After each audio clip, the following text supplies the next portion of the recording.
different does this fight week feel for you? Or does it feel different?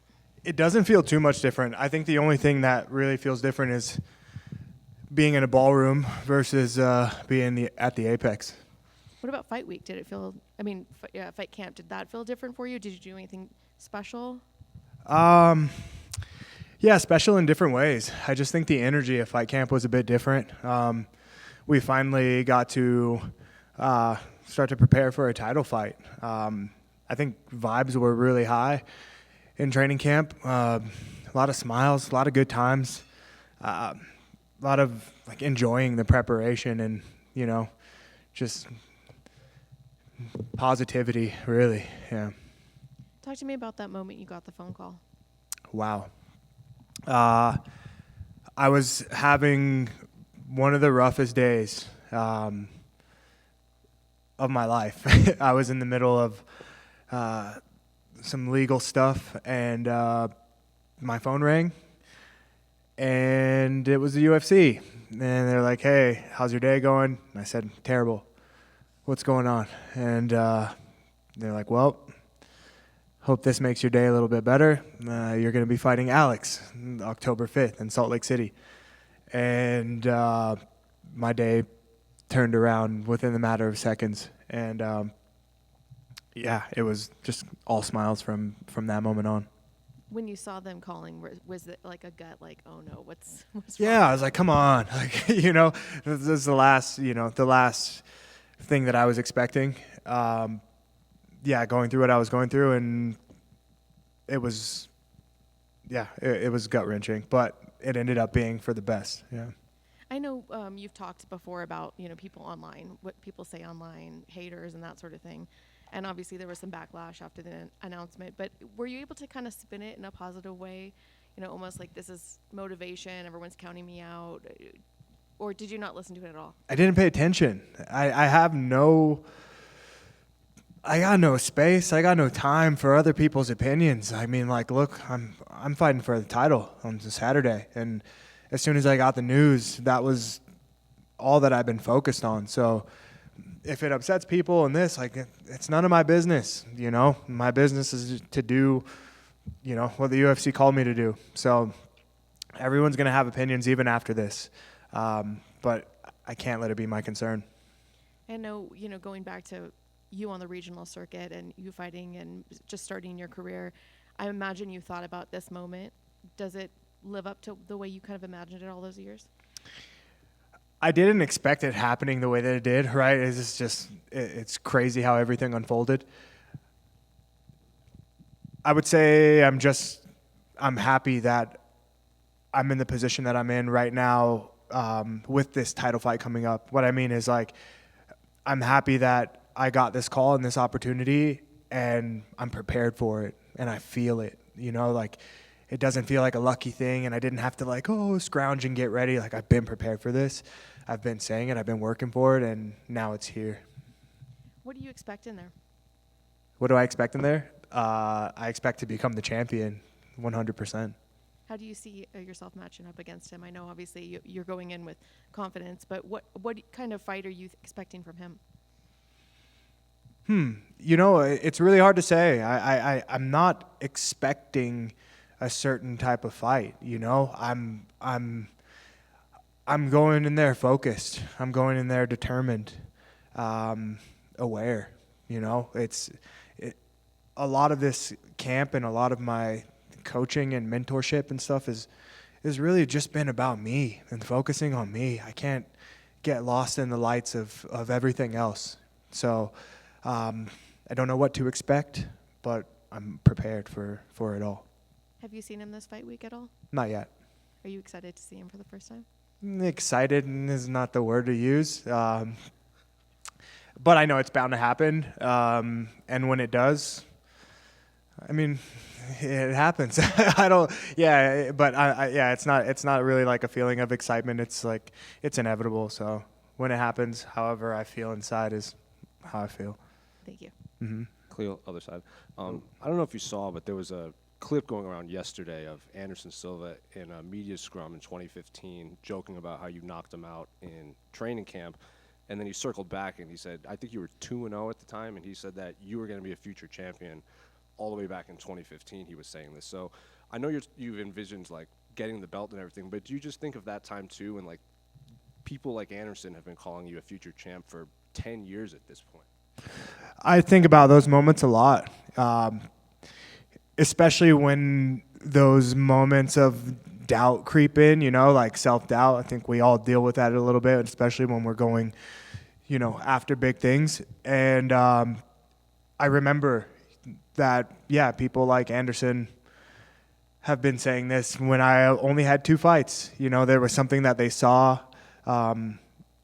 being champions themselves, So, I think about it.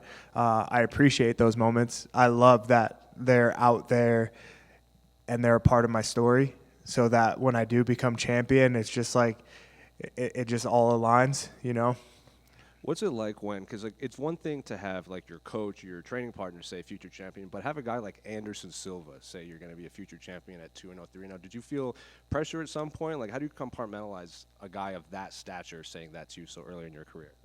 I don't think it was pressure that I felt. It was just love. Like when I met Anderson and when he took me in, and the relationship that we have and the relationship that we just like built and developed, it just feels good.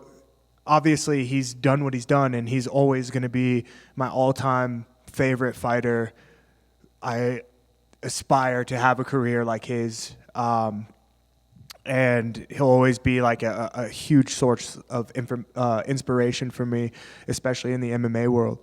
But when I hear something like that from him, it just feels like love, Like he's treated me like a brother, like a little brother, and that's cool. So, yeah, man, that's the best I could say. Yeah.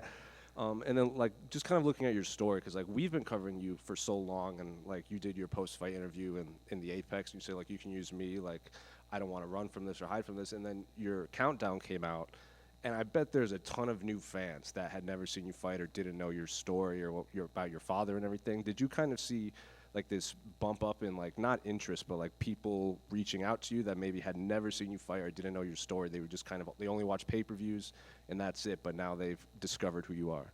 I think actually after my last fight with Anthony Smith, there's been a big influx of new fans and people, and that's been really cool, and it's been really motivating. It's almost every day that I go somewhere now in Vegas, grocery store, mall, wherever I go, at least one person, will come up to me and say like, oh, I know who you are, or they'll share with me, maybe a difference that I've made for them or something. So since the Anthony Smith fight, I've seen a huge influx. With this fight camp and the amount of media and stuff that's happened, I've been off my phone, so I haven't really, and I've been up in the mountains for 10 days now, so I haven't seen anybody, but I'd imagine that now that more people have heard, that hopefully they start reaching out, and we make a difference. And then looking at this actual fight, you touched upon it really briefly when we spoke to you at the red carpet for the Hall of Fame, but fans kind of view Alex as like the final boss for, because you beat Gokhan Saki, you beat Justin Jacoby, and he's like the end goal for these glory kickboxers coming in. Do you kind of like that narrative? Is it like, or is this a fun thing for fans to kind of cue in on, or do you just kind of put that off to the side? I think it's kind of cool. Yeah, that's definitely a fun way to look at it, especially from a fan standpoint. If they see Alex as the final boss, and I get to go and take my shot at the final boss. I think it's really cool. I think it adds excitement. It adds interest and anticipation. I'd like to entertain it. And then just 2 more quick ones. His last few fights, people have obviously been heavily favoring Alex, but then like in the build up to this, like Chael Sonnen says you're going to whoop Alex. Kamaru Usman thinks you're going to shock the world.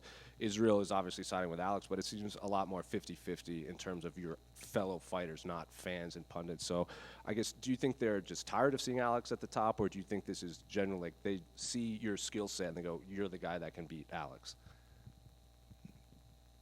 I think that it could be a mixture of both, but I think the guys who ride for me ride for me. The guys who don't, they don't believe in me. They don't like me for some reason. They don't want me to succeed. I mean, there's just like, there's always a little bit of hate from somewhere. I don't expect everybody to like me. I don't expect everybody to ride for me. But the people who do, man, I love them to death. I support, like I appreciate the people who believe in me, who encourage me to go in there and to do my thing and to be my best. Everybody else, like if you don't believe in me, whatever, like I'm here to do my job and I believe in myself as well, so. Last one for me. What do you make of Alex bringing in Sean Strickland at the end of this camp to kind of, put the pressure on him in there? And he said he's like a good training camp to prep for you. That's cool. Like, sweet. That's cool. Yeah. I mean, like I saw it and I was like, cool. Like, honestly, the last interaction that I had with Sean Strickland was at the UFC PI. It was literally the day after Dan Ige stepped in that fight, like 4 hours notice or something like that. And I was going into the PI. I saw Dan Ige. I walked right up to him, gave him his props for just having balls of steel for, just going in there like on such short notice. And out of the blue, Sean Strickland come up to me. He approached me and he just said, like, Khalil, I apologize. I'm a dumbass. I actually kind of like you. I think you're liberal, but overall, I like you or I respect you. Something along those lines. So what I took it as is like, almost like squashing whatever beef. You know what I mean? Or just like saying like, look, dude, I am who I am. I'm going to say what I'm going to say.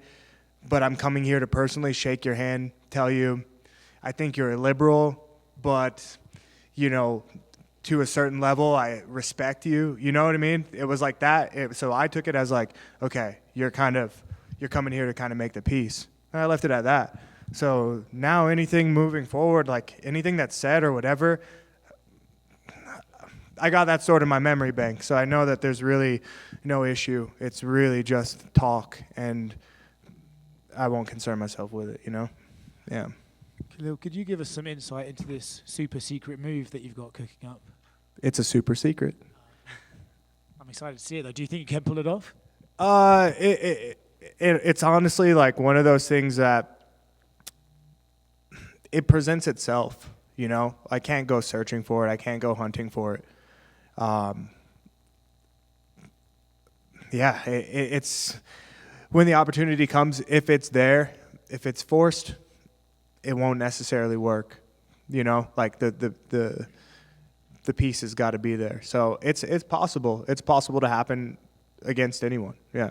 I remember when Demetrius Johnson did his flying armbar and people dubbed it the mousetrap. Do you have a name for this move, or are you going to have to debut that after you pull it off? Yeah, I'd have to name it after I pull it off, for sure. Speaking of techniques and unique techniques, Alex Pereira seems to have this sort of special way to check kicks, right? He sort of gets his whole leg out of the way. Is that something that you've noticed in his fights, or is that something that you sort of can't really see until you're in there and feel it for yourself? Yeah, I didn't notice anything. I mean, I think I saw something like checking the kick with like the back foot and checking the kick like just by lifting the leg back. But I really don't pay too much attention to, to those type of things. When I think it's very different when you're in the cage and when it's live and when it's like when there's a title on the line and when there's power coming at you. It's a different scenario, so I try not to get too caught up into things that maybe I see online or maybe I hear about, because fighting is very instinctive and intuitive and from my perspective. So This is a sport about momentum, right? Like guys get momentum and they start pulling off great things, great victories quickly in a row. But do you think for Alex, right, he's basically been untouchable. He's knocking out all these people in spectacular fashion.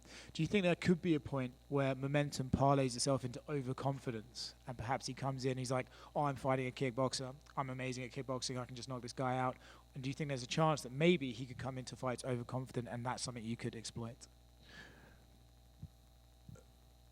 I'd like to believe that he's not going to come in overconfident. That's what I'd like to believe.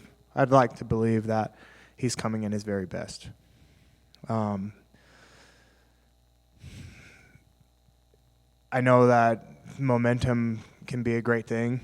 I know that momentum can allow us to have a certain type of confidence, which can be good. But I think the both of us on each side know what we're up against. Khalil, right over here in the back, sorry. Hey. I saw in a video how you mentioned that at one point you were 300 pounds depressed and smoking cigarettes. You know, fast forward to now, man, you have the opportunity to challenge for a UFC championship against a guy who some consider one of the best to ever do it. When you take a look back and think about, you know, how far you've come since that time, how proud does it make you of yourself? Yeah, it's definitely, I've come a long way. I think that it's now becoming more like known to the public on what my origins were when I started. But that person that I was is so far behind now. You know, I can look back and I can see who I was and what I was going through. I really focus on the road that's been in between that person and where I am now. I'm very happy that I overcome all of the challenges, even past that, the other ones that are in between. I'm proud of myself for sticking it through. I'm grateful for my team, my coaches, my family, everybody who I keep near me. Like, that's right now, like, one of the most important things is who I've surrounded myself with and the people who have held me accountable. But it's major, and in a way, like, this is only the beginning. Like, I understand that I'm getting ready to fight for a title. This is the height of my career, but I think as far as personal growth and who I'm becoming and will become as a man, this is only the beginning. Fair enough. And last but not least, man, I have to mention the prank that we saw on Embedded with the Bigfoot outfit. Did you guys like that one? Absolutely. Do you think that this might be one of the highlights of, you know, your UFC career and fight weeks? Like, that had to be something that you probably remember, you know, forever. Yeah, I think we'll remember it for a very long time. It was just a good moment to have. Like I said, we've been up here in the mountains for a while. Every day has been hard work. You know, there wasn't actually like a lot of fun and games going on, but we figured we'd end the week with something like that. I'm glad everybody had fun. I'm glad it actually worked, and Daryl was convinced. You know, like that was the highlight, and just going and seeing on Embedded, like just seeing his eyes, and oh my, yeah, that was good. So one of the highlights, I'll always remember it.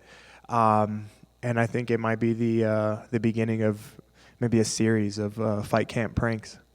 Thank you, man. I just thought that, like, the area you did it in couldn't have been any more perfect. The little trail, then down below you got the Bigfoot running. That was perfect, man. Yeah, and it was actually a workout as well, because we had to go down this hill about a quarter mile, but we're all the way up in Park City. So, you know, running back uphill incline, quarter-mile sprint, it ain't easy. Shout out to the Embedded camera guy for keeping up with us. Yeah.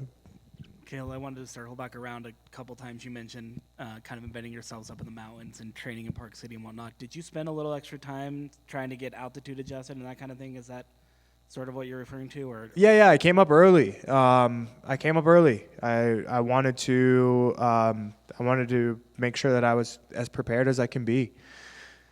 So we came up very early, and actually my first time really coming down from the mountain is to come here to do check-in, to do media. But we've been up there. We've been training up there. We've been running every day. We've been, grappling, doing everything up there, and it's beautiful. This is, I think, Salt Lake City and Park City, and it's in my top 10 favorite places in the world, and I've been a lot of places. But this place is beautiful. So it's safe to assume they're treating you pretty well in Park City and in Salt Lake, the little bit you've been out then? Man, the place is amazing. We got, we had a fun time at the Utah Hockey Club game. Super welcoming, great crowd, great team. They came out strong even in just like an exhibition game. Fans have been really supportive. Amazing coffee shops, great food. I love to ski, so like going and seeing Park City, and like it's not snowing yet, but obviously like just seeing the potential, just like ski slopes and what's out there. I'm a fan. I'll be back multiple times. Khalil over here on your left. Now that we're actually here, we're just a few days away from this fight. We can only imagine the emotions that come with finally getting a shot after years of training and dedication. Are you avoiding these emotions and trying to stay focused, or are you taking it all in?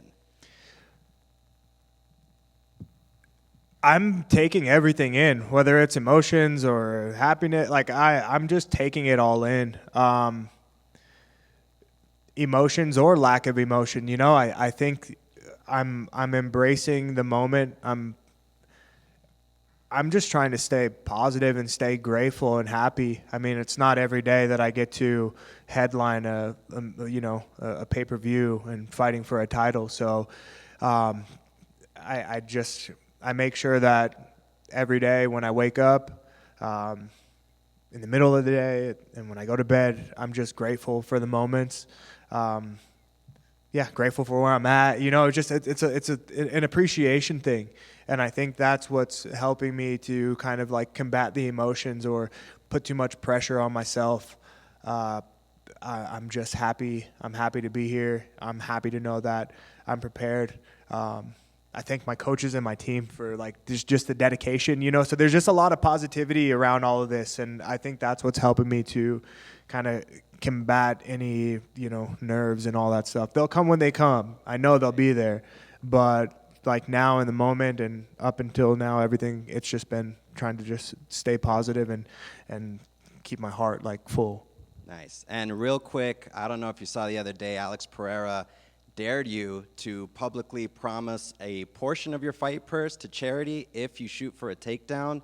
Is that something you're entertaining a lot? I know you don't even shoot for takedowns. I mean, I would rather just publicly promise to donate a portion of my winnings to charity regardless of a takedown or not. I'd rather do that than, you know what I mean? I'm not a betting guy. I don't bet. I don't really support it, but if it's like a challenge in a way to show or to show that I will donate to a positive cause or to a charity, I don't need to say that I won't shoot for a takedown. I'll just do that flat off. If that's what he's asking me to do, hey, I want you to donate to charity. Okay, that's what I'll do. Am I going to shoot for a takedown? I don't plan to. I've said this multiple times. It's not in my plans. But if it happens, it happens. It is MMA. The guy hits me with something and I'm like, I have to save myself. Okay, cool.